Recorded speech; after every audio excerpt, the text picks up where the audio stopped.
stars of the morning, His bright crown adorning, He shall shine in beauty, bright gems for His crown. He will gather the gems for His kingdom, all the pure ones, all the bright ones, His love and His own. Like the stars of His bright crown adorning, they shall shine in beauty, bright gems for His crown. Little children, who love Him, Jesus, precious Jesus, His love and His own. Like the stars of the morning, His bright crown adorning, they shall shine in beauty, bright gems for His crown.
Magandang gabi po sa ating lahat at happy midweek.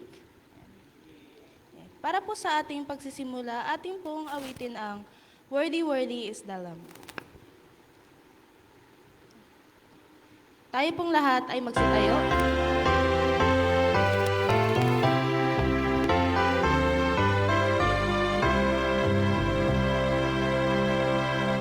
Worthy, worthy is the Lamb. Worthy, worthy is the Lamb.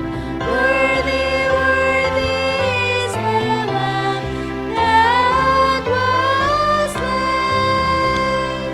Glory, hallelujah.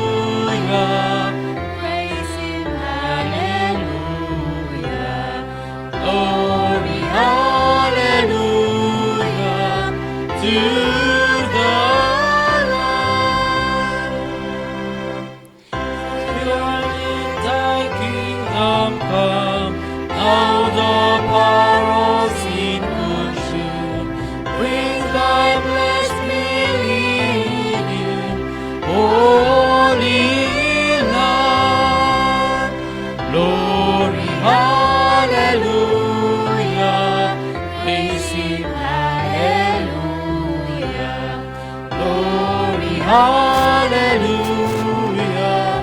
to the Lamb.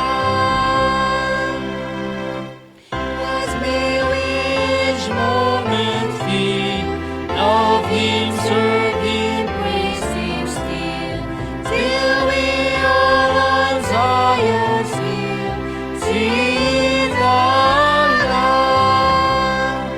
Glory, hallelujah, praise Him, hallelujah. Glory, hallelujah, to the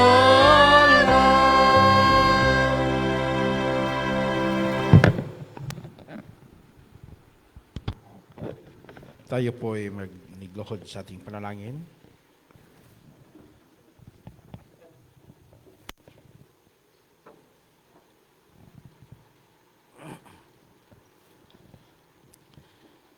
Dakila at mapagpala namin Diyos, Panginoon, ngayon pong gabi, muli naming pasalamatan Ikaw sa inyo pong patuloy na pag-iingat sa aming mga buhay sa buong araw, na mga nagdaan na kami ay patuloy ninyo na iniligtas sa anumang mga kapahamakan at patuloy, O Diyos, na inyo kaming pinagpala sa aming pamumuhay sa araw-araw.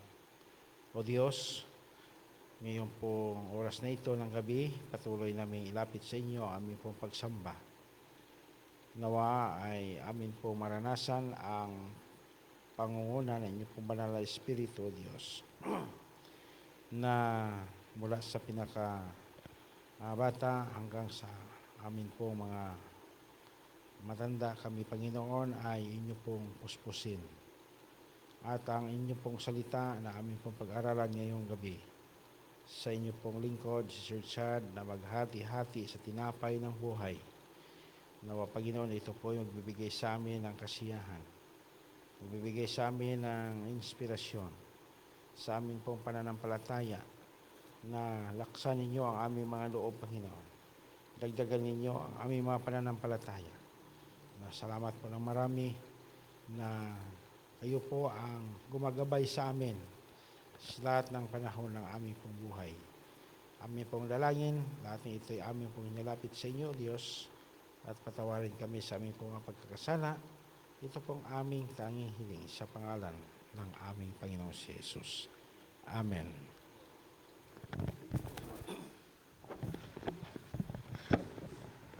Isang mapagpalang gabi po sa ating lahat. Happy midweek! Ayan, so kamusta po ang ating kalahating sanglinggo? Mayos po ba ang lahat or tayo po ay busy sa ating pong kanya-kanyang mga trabaho? Ayan, bagaman tayo ay busy, naran pa rin ang Panginoon para magbigay ng oras na tayo po ay makapagdipon-tipon dito sa kanyang bahay-sambahan upang tayo po ay patuloy na magpuri sa kanyang pangalan. Ayan. So sa gabi pong ito, ang aking pong tungkulin ay tagapagpakilala ng mga nagsiganap at magsisiganap pa lamang. Ngunit bago po ang lahat, ay maaari po ba mga kapatid natin pong kamayan ang ating pong mga katabi at sabihin po natin ng Happy Midweek na may ngiti po sa ating mga labi.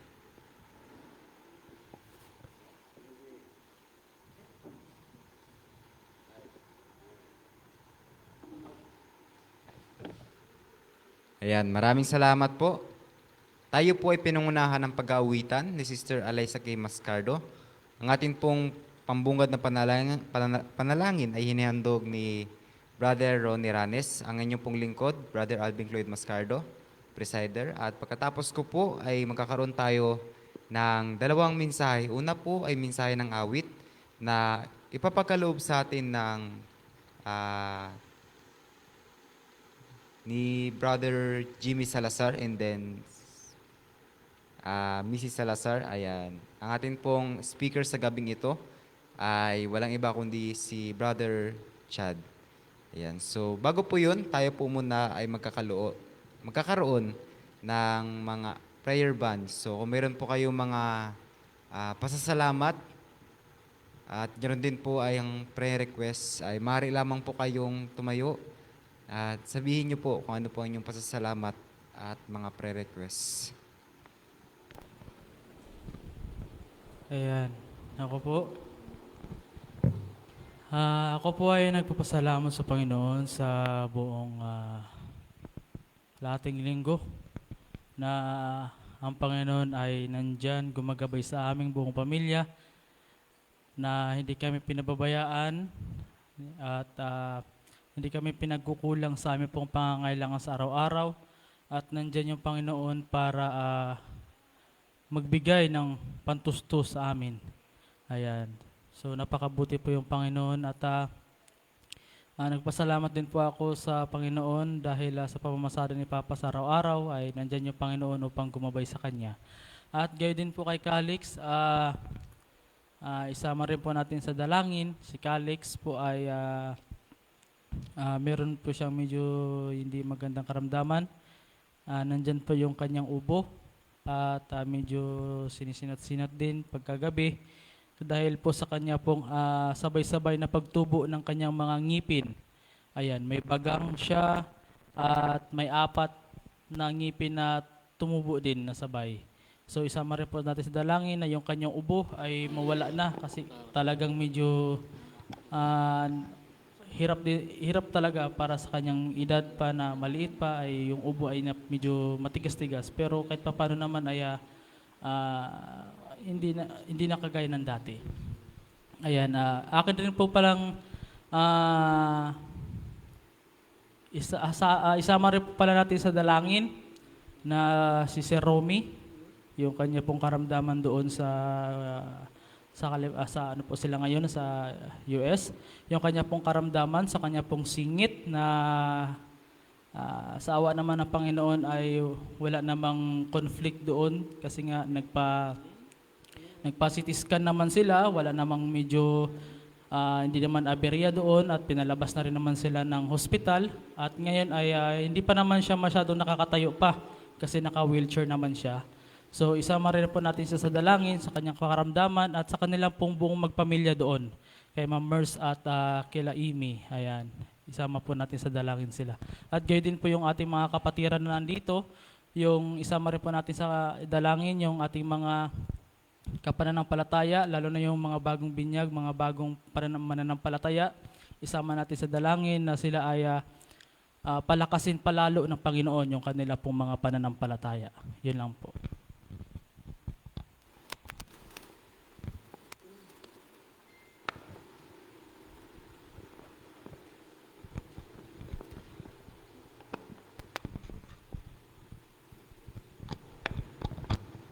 Meron pa akong gustong magpasalamat at idagdag po sa ating prayer request. I'm asking everyone po na tulungan po kami mag-pray na sana po maging successful po yung upcoming wedding po namin ni Jimmy, na sana po is wala pong mga masama, di ba, pag mga balakid. Yes, po, di ba, pag going na, magiging legal na kayo in earth and in heaven, na parang madami pong balakid. So I am asking everyone po to pray for us, na sana po maging successful at wala pong maging mga balakid na mangyayari. Yun naman po. Thank you.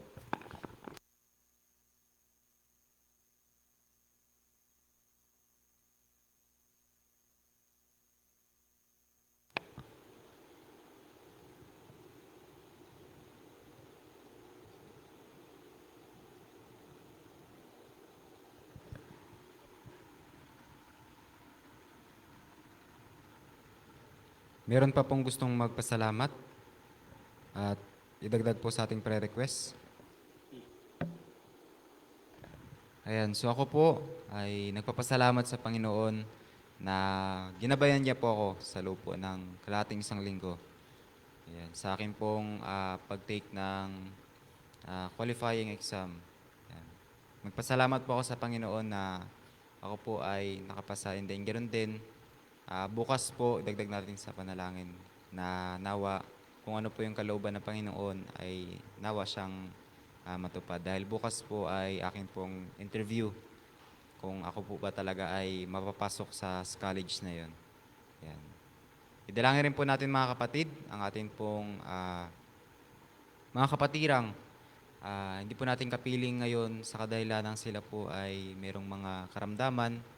naway pagkaloob sa kanila ang kalakasan pa upang atin na po silang patuloy o muling makasama po dito sa church.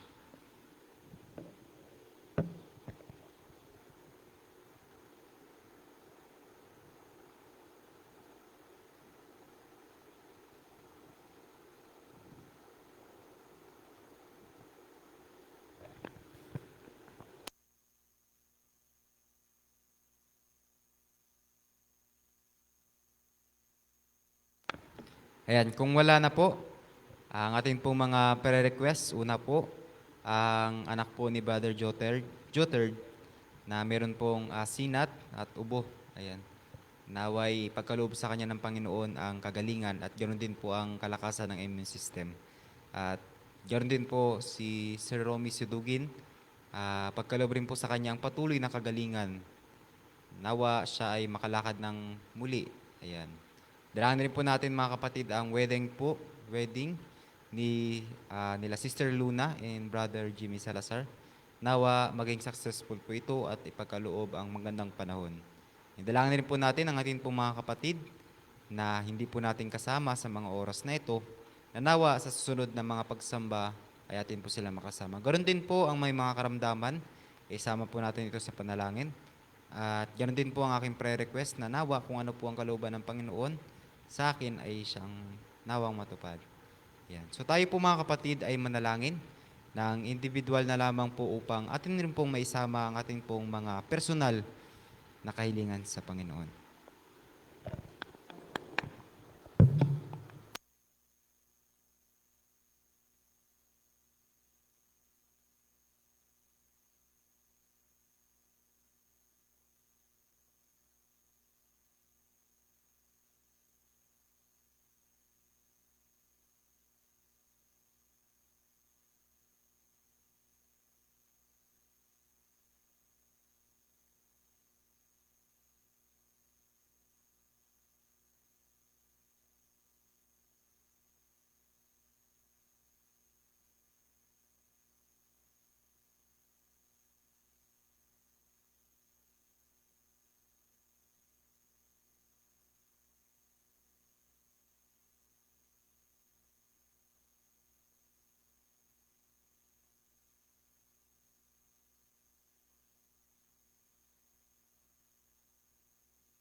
po.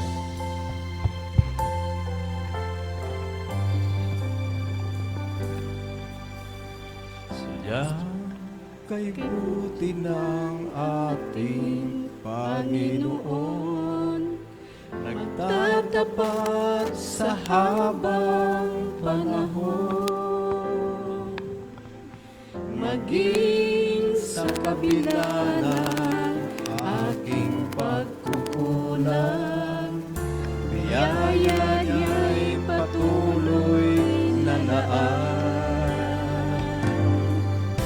Katulad ng pagsinag ng gintong araw, patuloy siyang nagbibigay tanglaw. Kaya sa puso ko't damdamin, kapatan niya'y ating pupurihin. Dakila ka, O Diyos, tapat ka ng tunay, magmula pa sa ugat ng aming lahi. Mundo'y magunaw man, maaasahan kang lagi, maging hanggang wakas nitong buhay.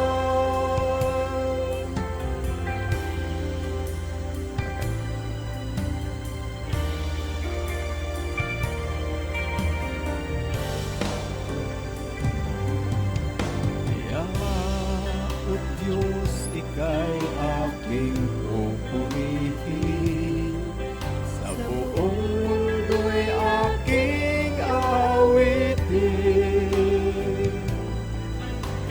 Dakila ang iyong katapatan,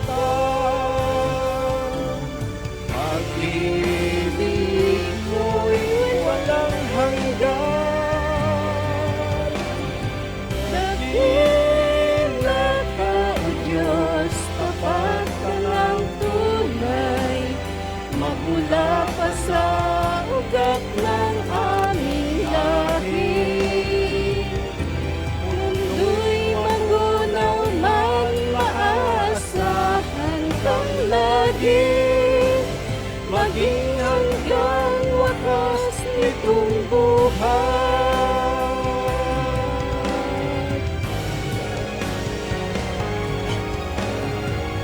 Dakila ka, O Diyos, sa habang panahon, katapatan mo'y matibay na sandigan. Sa bawat bighati, tagumpay man ay naroon, daluyan ng pag-asa kung kailan ang hinahon. Pag-ibig mo'y alay sa amin noon hanggang ngayon. Dakila ka, dakila ka,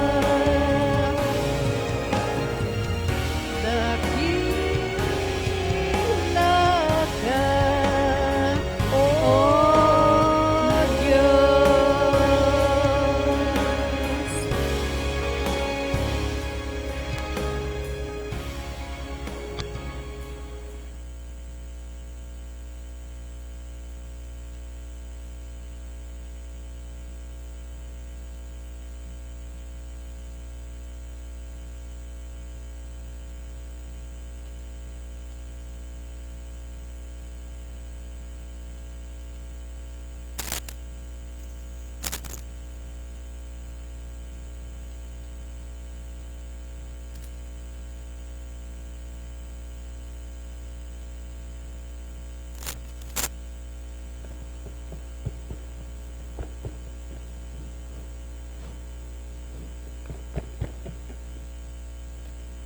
Magandang gabi mga kapatid. Marinig ba ko dyan sa ulian? Marinig ninyo ako dyan? dito kayo sa harap para magkarinigan tayo. Okay.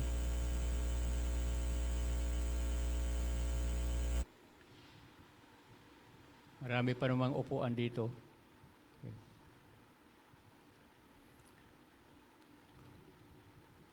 Sino ba mga kapatid ang nandito nung Sabado ng hapon? Okay.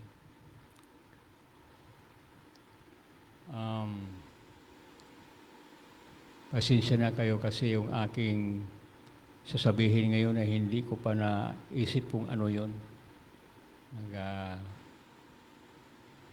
Nag-iisip pa ako kung ano ang i-share ko sa inyo kasi nabigla lang ako. Okay.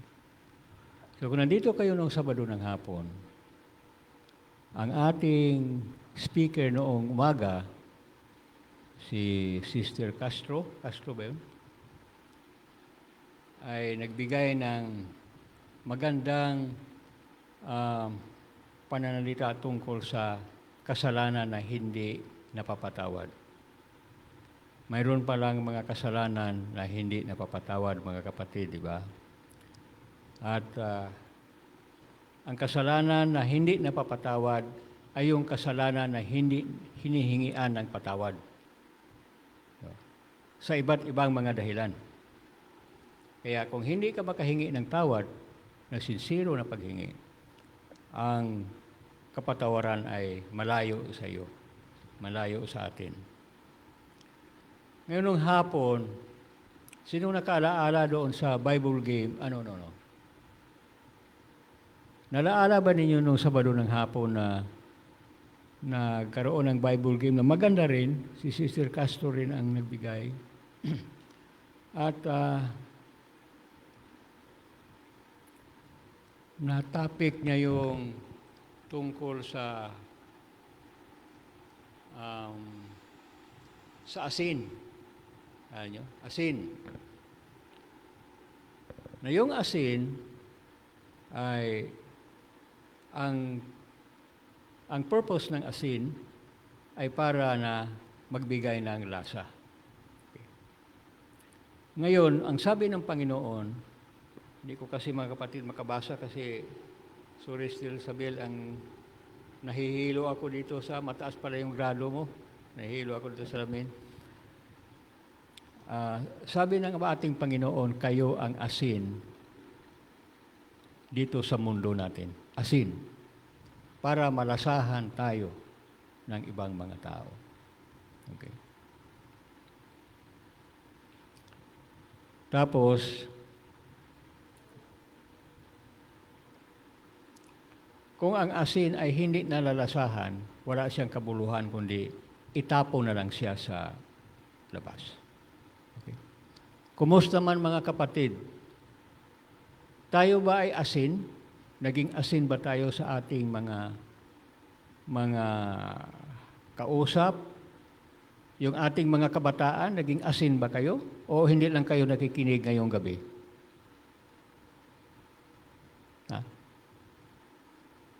Kasi kung magsimba tayo mga kapatid, na dito tayo sa loob ng simbahan, pero yung ating isip ay nandoon sa labas, ay lugi tayo. Lugi tayo. So, yung asin, kung ikaw ay makikipagsalamuha sa mga kaklase mo sa eskwelahan, o di ka sa katrabaho mo, o di ka sa mga kapatid dito, ano ang impression nila sa iyo? Okay? At sila ba ay ano ba ang kanilang nakikita sa buhay mo? Na kung minsan hindi natin na iniisip yun. Na ang atin palang buhay ay mayroong epekto rin sa buhay ng iba. Mayroong impluensya sa buhay ng iba. Na malaman na lang natin yung pala mayroon palang epekto ang buhay natin. Pero kung walang epekto ang buhay natin sa iba, ay sabi ng Panginoon, itapo na lang tayo sa labas. Wala tayong pakinabang. Kuminsan ang ating impluensya ay hindi natin kuminsan inaasahan na mayroon palang mga sinasabi mga tao tungkol sa iyo, sa kanilang pakikipag-usap sa iyo, pagsama-sama ninyo. Naging experience ko yan, mga kapatid, na nung wala na ako sa trabaho, hindi ko akalain na ganun pala yung kanilang nakikita sa akin. Hindi ko lang sabihin sa inyo kung ano yun. Na kung magkakasalubong kami, ganito ka, ganon. Sabi ko, ha?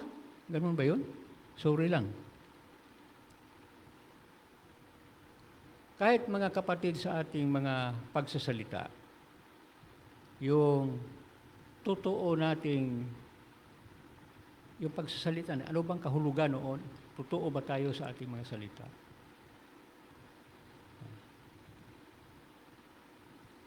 Nakakaakit ba tayo ng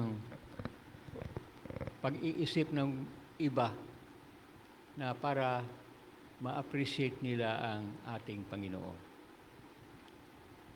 Si Mrs. White mayroong sinasabi na yung ating buhay ay hindi natin alam o hindi natin naiisip na mayroon palang impluensya sa iba. Ang tawag noon sa English ay unconscious influence. Unconscious. Hindi mo naiisip na mayroon palang epekto yung.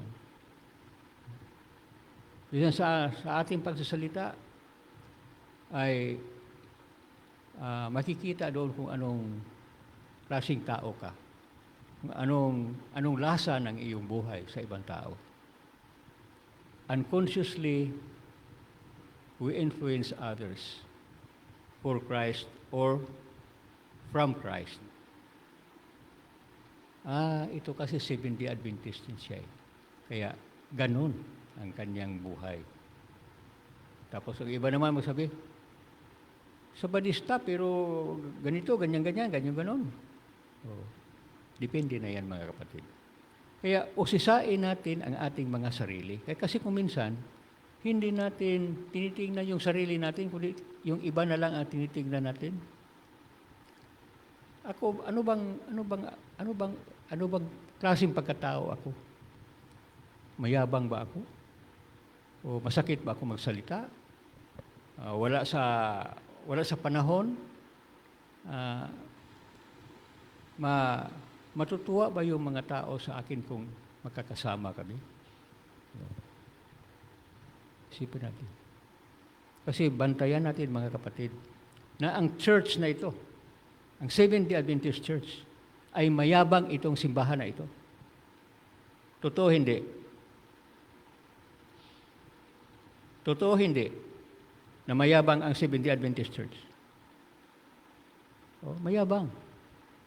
Pero, binibigyan tayo ng Panginoon ng pagkakataon upang yung yabang na yon ay ating maalis sa pababagitan ng kapangyarihan ng ating Panginoon.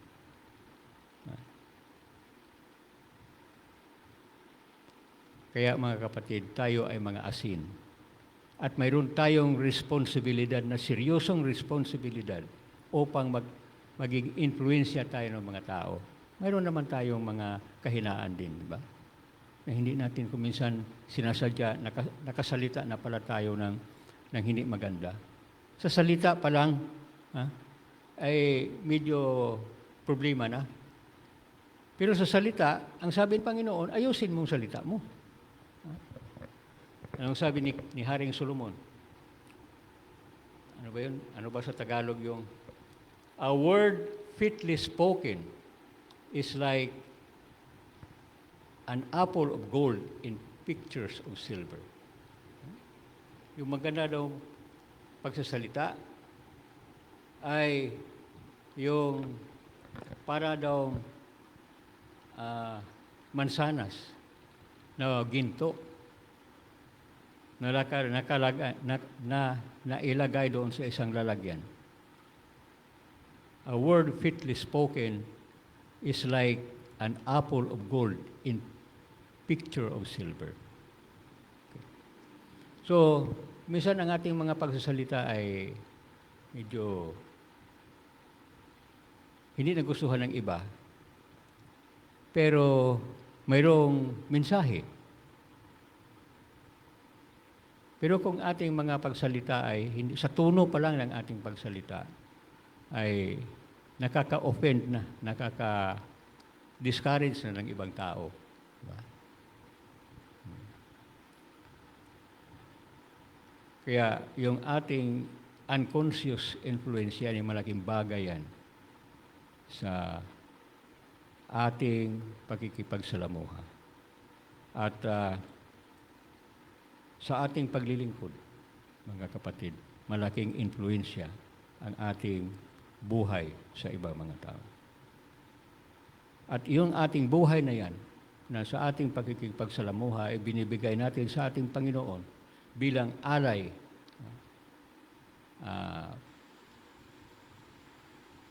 Tawag doon ni San Pablo ay living sacrifice. Nakikiusap siya. I beseech you therefore, brethren, by the mercies of God, that you present your bodies a living sacrifice, holy and acceptable to God, which is your reasonable service. Buhay natin. Kaya, iwanan natin yung mga salita ng ating Panginoon. At itanong natin, ano ba ako? Ano ba ako? Okay ba ako sa Panginoon? Ano ba yung mga masasama kong pag-uugali? Ano ba yung mga mayabang ko na pagka mayroon kang ginawa na parang mali sa harap ng Panginoon, pero justify mo, hindi mo mahihingian ng tulong yan sa Panginoon. Kasi justified ka eh. Dahil ayaw mo na magpapakumbaba, pride natin. Hindi natin aminin yung ating mga kahinaan, hindi natin aminin ang ating mga kasalanan kasi justified tayo. Kaya ang sabi ni Mrs. White, there is nothing so offensive to God and dangerous to the human soul as pride and self-sufficiency. Mga kapatid, idalangin natin. Mayroon tayong mga kahinaan, mayroon tayong mga sikrito na mga kasalanan, idulog natin yan sa Panginoon. Ikaw lang mag-isa. Huwag mo nang isama yung mga anak mo. Huwag mo nang isama yung asawa mo. Kasi mayroon kang sariling kahinaan na hindi pa maaring alam ng iba. O mayroon kang ginawa na hindi alam ng ibang mga tao kahit na kasawa ng pamilya mo. Kaya sabi ni Mrs. White, we should not forget secret prayer. Secret, ikaw lang at ang Panginoon ang mag-usap. At idulog mo sa Kanya. At hingiin mo sa Kanya na maturuan ka kung ano ang kalagayan mo, totoong kalagayan, upang maidulog mo natin sa Panginoon ang ating mga kahinaan at bibigyan niya tayo ng lakas upang magtatagumpay tayo sa ating mga kahinaan. Ang sabi ni Mrs. White, ang bawat isa na makakapasok doon sa pintuan ng langit ay papasok doon bilang nagtagumpay. Okay. At walang ibang kalaban na mas matindi kundi yung ating mga sarili. Everyone who is going to enter into the kingdom of God will enter there as a conqueror. And there is no greater battle that has to be fought but the battle against self. Laban ito sa sarili natin. At kung magtagumpay tayo sa harap o sa tulong ng ating Panginoon, sa Kanyang kapangyarihan. So, kapatid, sa gabing ito ilang mga sinasabi sa Biblia at sinasabi ng ating propeta ay ating titingnan, ating pag-aralan, ating i-apply sa ating buhay. Kasi ngayon, mga kapatid, sinabi ko kay Brother Ronnie kanina at saka kay Sister Isabel, na ngayon ang Seventh-day Adventist Church ay tinitira na ng media. ano na, yung pinasisimulan na tayo na ipipersecute. Ha? Yun. At yung persecution yun, huwag nating katakutan. Itawid natin ang ating pag-iisip dun sa pagdating ng Panginoon sa kanyang kalulhatian at tayo ay makauwi na sa langit na bayan. Kung tayo ay magtapat sa Kanya. So, ngayong gabi, tapusin na natin ito si gabi na. At nawa, tulungan tayo ng Panginoon. Hihingi tayo ng tulong sa pamamagitan ng pagpapakumbaba din ng ating mga sarili upang ang pride, ang ating yabang ay maalis sa atin at papasok ang kapangyarihan ng Banal na Espiritu. Tulungan sana tayo ng Panginoon.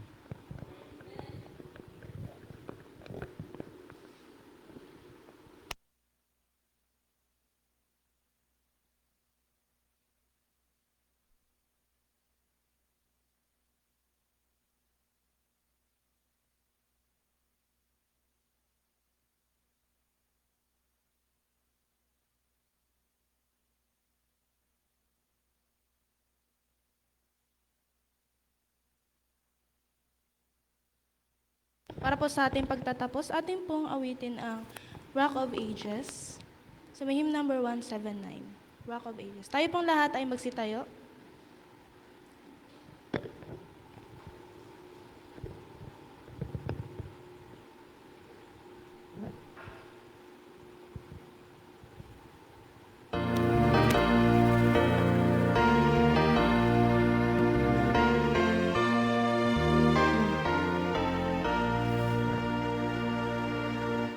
Rock of ages, clap for me.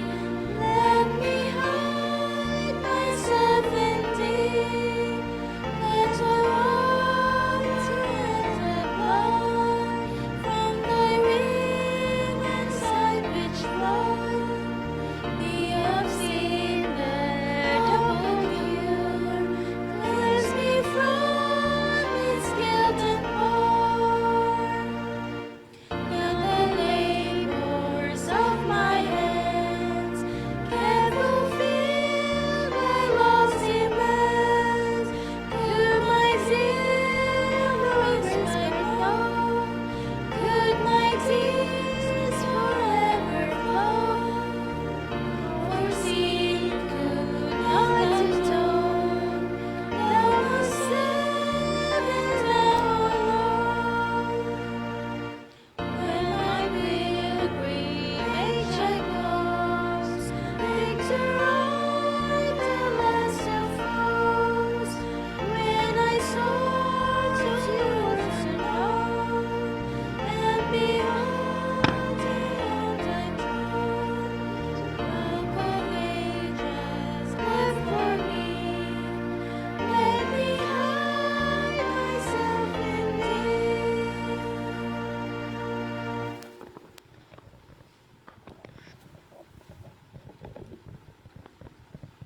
Maraming salamat, Panginoon, sa gabing ito na kami ay nagkatipon at aming binubulay-bulay ang inyong mga salita na ma-apply namin sa aming mga sarili ang inyong mensahe sa gabing ito. Panginoon, tulungan niyo kami kasi wala kami magagawa kung kami lang. Hindi kailangan namin ang inyong kapangyarihan na siyo mag-alalay sa amin upang magtagumpay kami sa aming mga kahinaan, sa aming mga sarili.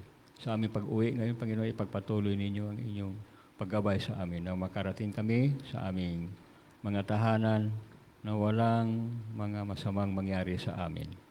At tulungan niyo kami, Panginoon, na sa buong magdamag ay magiging safe kami sa aming pagpapahinga hanggang sa umaga. Ito po ang aming hinihiling kasama ng kapatawaran ng aming mga kasalanan sa inyo. Alang-alang lamang sa dakilang pangalan ng aming Panginoong Hesus. Amen.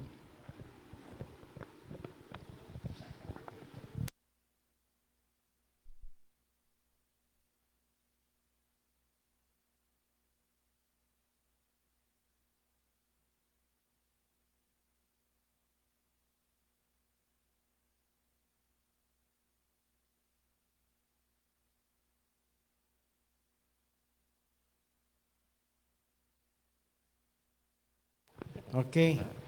Mayroon akong i-announce mga kapatid. Ngayong June 14, Sabado yan. Mayroon po tayong bisita dito galing EOP at sila ay mga profesor at mga nagubhas sa pagdating ng mga instrumental. Magkakaroon po dito ng instrument concert, mga instrumental concert sa hapon. Then, napakaganda yung mga kapatid kasi yung mga tao ito ay napakagaling sa larangan ng mga guitar at ano pa mang mga mapakinggan natin. So, maghapon yan sila. Kaya speaker din natin ay isa sa galing sa EUP. Kaya invite natin ang ating mga kaibigan, mga ibang mga church na gusto silang makakikita din ng mga first time na makita nila sa buhay na atin pong matunghayan ngayong June 14, mga kapatid, no? Kasi yan po ay napakaganda. So, tayo pong lahat ay makinabang sa kabutihan